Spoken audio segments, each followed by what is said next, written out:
singabantu abanenkolo yesintu sizomela ukuhlukunyezwa komntwana omncinci, ngoba kaloku lento eyenzekileyo apha kuyacaca uba yinto eyenzekayo kwizikolo ngezikolo. Silapha okuba sizokhalimela ukuthathelwa phantsi kwenkolo yesintu, kwenkolo yobugqirha esisiphiwo emntwini azalwa naso. Yiyo loo nto silapha nje, sizokuthi kwabo bangayaziyo inkolo yesintu kunye nesiphiwo sobugqirha, abantu mabayazi uba le nto uzalwa nayo awuziceleli, futhi le nto isisiphiwo somntwana. Bahlukumezanga only umntwana nomzali, bahlukumeze amanyange onke esizwe. Yile nto ibangela into yoba sibe nobubhudubhudu, ngoba kaloku abantu abanalwazi ngenkolo, kodwa inkolo bakhaleza ngoyinyasha. Ngolu hlobo kwenzeka ngalo ngoku singabantu abazocima umlilo, kanti umsebenzi wethu as i-Moral Regeneration Movement silwa nezimilo eziqhawukileyo nezimilo ezingendawo.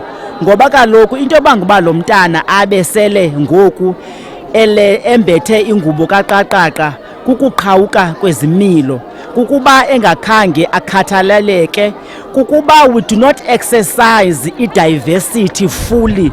We have to exercise i-diversity. Zonke i-religions zizibone zinenxaxheba eziyidlalayo ekukhulisweni kwabantwana. Umntana ke uqala ukhula ekhaya, kufuneka i-diversity ekhaya ibe iya-exerciswa fully. Aphume umntana ekhaya bheke esikolweni, kufuneka nasesikolweni ngokunjalo ku-exerciswe i-diversity. Abantwana bonke zonke indlela zabo ze-religion zikwazi into yokuba zihlonipheke, ukwenzela into yokuba xa kubonwa umntana onenye inkolo engeyiyo le besiyazi naye athathwe lingqalelo. So as the EFF, we are here to safeguard our children, and what we want going forward, we don't want discussions to happen at this institution because the principal had ample time to address the issue, as the issue was brought to him while the child was still alive, and he failed that child. So as the EFF, we want justice for Ulathita. Sikhathazekile singabahlali, umcimbi wokubhulishwa kwabantwana yinto endala, and i-society zethu ziyinormalizile ngoba ke ngoku iye igqithisela ubuhlungu bayo ngoku abantwana sebezibulala ezikolweni. So mna ndize apha ndizomela abazali, ndizomela ne-Department of Health, ndizo-challenge i-Department of Education, because if asiqali le nto kwi-basis yoba abantwana sifike nini kule ndawo, sizawuqhubekeka sisiza ngezi cameras phila, sisiza ngezi cameras kwezi zikolo, siqhubekeka sisenza le nto inye uba asidili nayo le nto from the roots. Ndiyafuna ke uba sithethe ngayo ngeli xesha.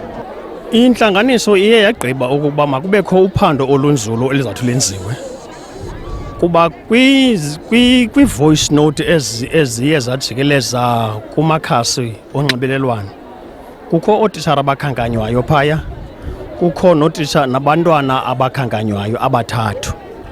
Ndithetha nje nawe namhlanje aba bantwana abo khange bebekhona apha esikolweni, ngokoyikisela ubomi babo saze sa-advisa isikolo ukuba mabangabikho namhlanje.